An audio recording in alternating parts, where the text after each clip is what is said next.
right, we're going to paint this poppy. So what I've done is, as you can see, girls, I have put a bit of tape across the top. If you're doing it across the phone, use your cropping device.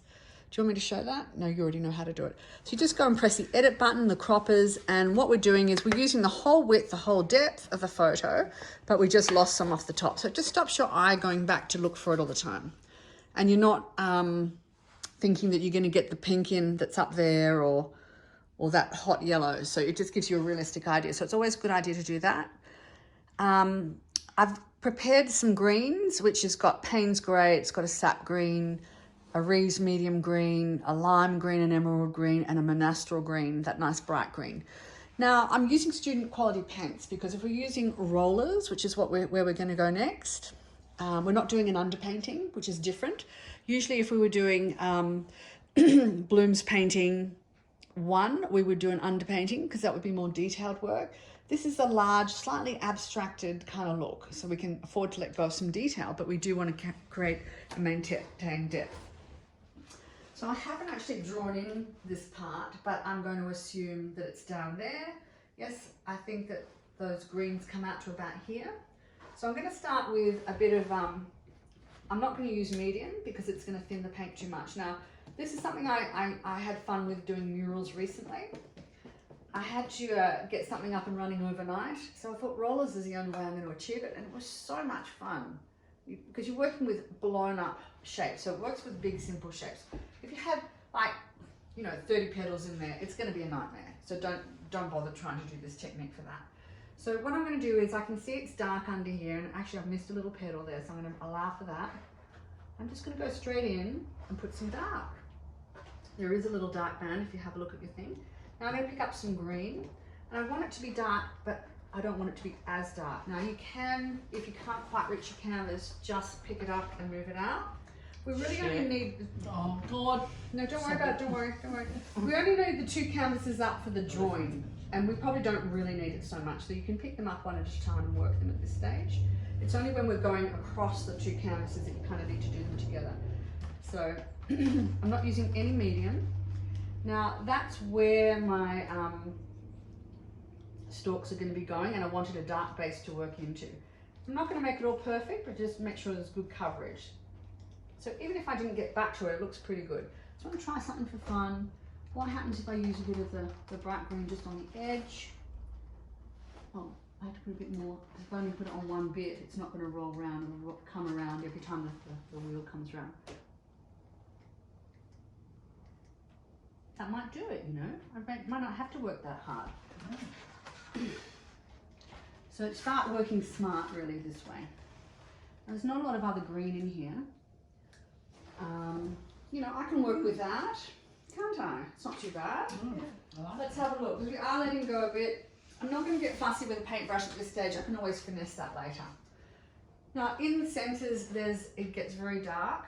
There's some green in here, so let's just go straight in. Who's liking this idea? Yeah. Yes. Yeah. I want a bit more of the lime green, so I'm picking up some lime green, and I love that monastral green for a bit of pop. Oh, maybe on this one. I'll come over to this one. Now, if it's too bright, I can always dull that down. In fact, I do happen to know I've got a little bit of medium grey on this plate, so I might sort of pop some medium grey in. It's a little bit on the bright side. But what I like is the mixture of colours that's left there. I'm not trying to, not like I'm in the kitchen and I'm trying to get everything kind of even and perfect, or iron creases out of sheets. It's not like that. It's more like I want to leave some of this variety in there. So I'm just using a tray. Usually when I'm painting, I would use a wet palette, but I don't need to. I want some of these splats. It's fun, right? You Like this? Yeah. So I've varied it a bit, haven't I? I've got a bit grey and softer there, and I could actually even put a bit of yellow in. I haven't picked up a yellow, but I'm going to get some now. It doesn't actually need to be. It's hard to foresee everything, but I've just got some yellow ochre. You can do your own thing.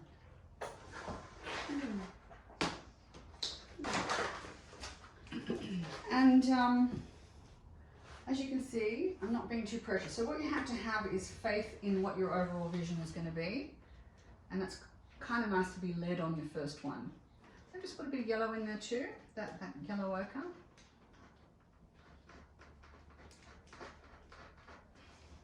So you can add to it if you want to. I don't know why I turned Italian just then for a second. Now I'm just going to also try and get a couple of little streaky lines like it's what do you call it? Stamens. Yeah. Just by using the side of the roll. That strategy will either work or not. Don't overdo it. I want to keep a light and a dark. That's it. What about back to here? It seems to be picking up a bit of warmth in here. Actually, that's something we could even just do with a glaze. It doesn't have to be done now. In case of cutting into those shapes, just look at your reference. Are there any more? It's a little bit green coming down here. If you have a look at that, it's a bit green, maybe with a bit of yellow. Let's get a bit of yellow. A massive table off camera here with loads of yellow. Get that out of the way. Yes, not going to get that all splattered. No, no, just I can't wait to so you read can that. see your colours. Oh, the green. Yeah. Yeah. Rightio. I've lost my photo. There it is. No, there it isn't. That's Jack needs that. Oh, is that why I was like, oh, there's a spare one. I'll just look at that while you're painting. Well, you can use this in a minute. You'll be doing this in a minute. We'll be Sorry. painting in a second. Okay, so we don't see the stamens, but we do see some green coming down here, so that's kind of nice. Now, when you're doing them together, just put them together so that they kind of roughly match up. We have put a couple of wedges on either end just to tip them in a bit. And sometimes it's working and sometimes not so much. Okay, and while they're wet, I'm tempted to try and do a bit of blending. So now this is full of paint. I'd probably say I'll leave this for you guys. Oh, hang on. I haven't got this guy yet, have we? Well, I've got the green on here. How good's this? You already get all these different colours coming through. Perfect. So quick. That's what I mean. We can talk all day now I know. and read magazines and look at pictures and go Drink shopping. champagne. So it's 3 days to do this painting. We'll probably be done this afternoon. Okay. So we'll do this other exercise as well. So yeah, who's feeling excited? Anybody? Yeah. Yeah. Yep. Let's not be mingy with the paint. It looks good already, right? Great. Let's go up and have a little close-up look so you can really see. Okay, there are all the colours. Now, obviously, paint looks great when it's acrylic, when it's wet, but when it dries, it looks flat. So we're going to be glossing this up a lot. And we're thinking even to finish it off with some oil glazes, which would be really yummy.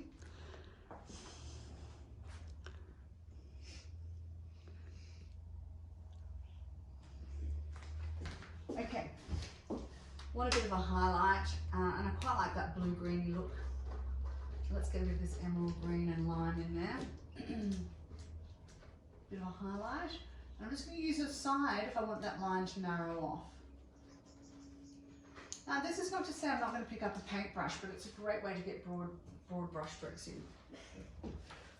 Roller strokes in. Just going to get another roller. So I'll just let you know, these ones I bought from Montmartre. If you go to those cheap Chinese shops,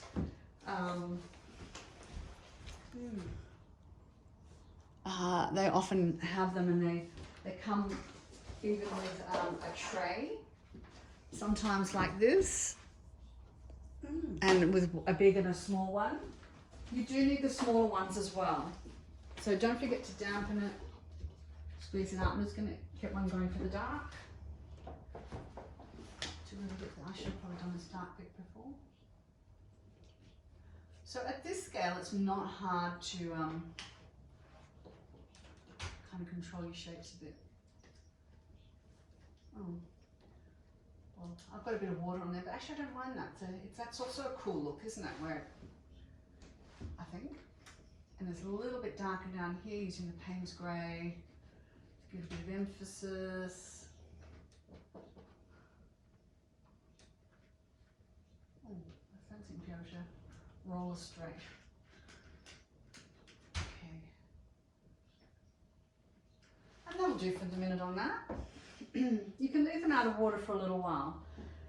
Now I thought we would just have a quick look at the background. Now at the moment, as you can see from the photo, can you see the photo? Mm-hmm. It's kind of going through just a plain grey, but I'm going to turn that to a teal colour and some shades of blue, just for extra colour. Now, although this is a bit sausagey, we can trim it back with the next colour to come. So here we go. Have I got a big area? I don't really have a big area. So I probably would be tempted to use a medium-sized one.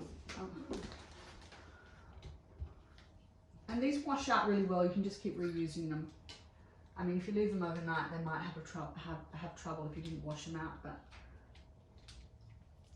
which can sometimes happen when you flush with excitement, have too many wines and forget to clean your brushes. Okay, so this is a gorgeous colour called Australian Blue Gum by Matisse. I'm not thinking they're blues actually, they're just doing yummy, yummy blues. And the thing... Gravity. Oh, gravity. Yeah. The problem is you can't, it's hard to do mix up, you have to mix up colour with a palette knife if you want a particular colour, so it's better to buy the ready-made colours you like because it's quicker. Now we were talking about extending this out, weren't we? So I'm going to pretend that that starts out here. How good's this? Straight in there.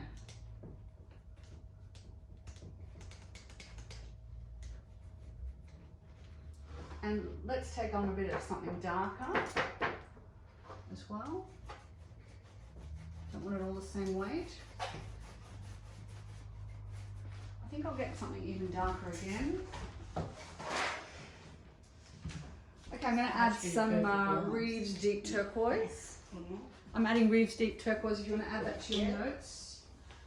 Lynn? Yeah, I'd always take a photo if you want that. No, don't. There's always one person who's really good at taking notes. Oh, That would be me. oh, teach. Oh, how good's that? Do we like Yeah, that? like that. Yeah. Oh, yeah. Still want a bit of impact. What was that? And of course, what are we going to do while we're here? Gorgeous. Up we go, we'll do the sides.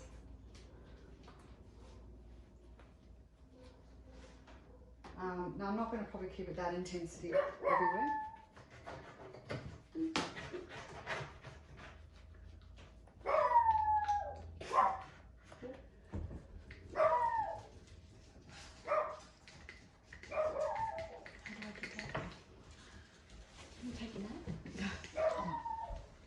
Alright.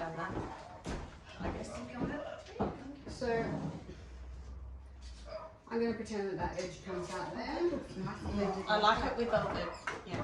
Blue looks fabulous. Yeah. Like the blue? Yeah, Good I choice. Like the blue. If you're not sure about your colour choices, just try them out. Like do a little rough in your pad or something. Now I put the cream and the grey there because I thought it'd be fun to kind of see what happened if I neutralise some of it a bit. You can mix it on the spot a bit. If I don't like it, I can just go back and intensify it, but I quite like it. You can get quite a good edge. Squeeze the paint.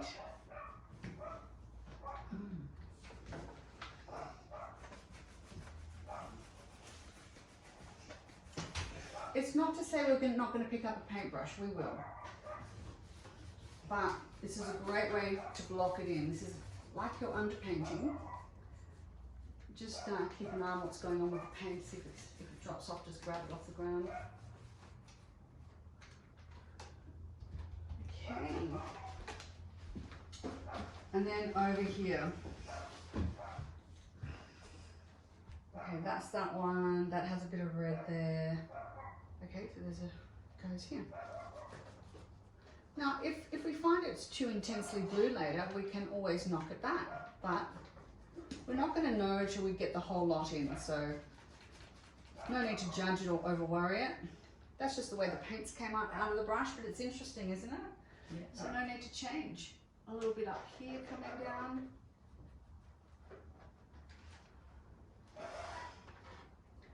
I don't really think it's anywhere else, but there's a tiny bit in here somewhere.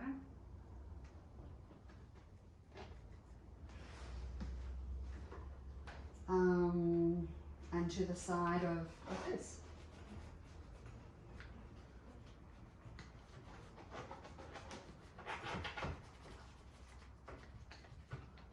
Just, you know, don't flatten it off and make it all the same. Keep that variety happening.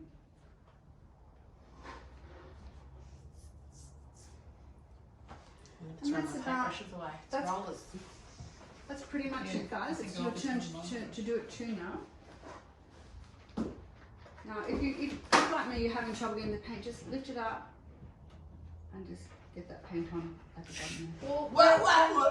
Whoa. Okay, we've got a plank of wood going on there supporting it, so just be careful. Took off the fence. So there we go, there's a blue roller. I'll ink somebody up on another plate or two. So let's have a look. We'll have a close-up look. And guys, I want you to do that much to start with before we do the oranges. What do we think? Okay. Sound like a good idea? I love it. The only thing I thought was, if this is wet still, is it wet? Not very, doesn't matter. Go in with the other colour that blended. Yeah, no. I'll go do the next bit in a minute. Let's get you guys to that point and we'll do the next bit.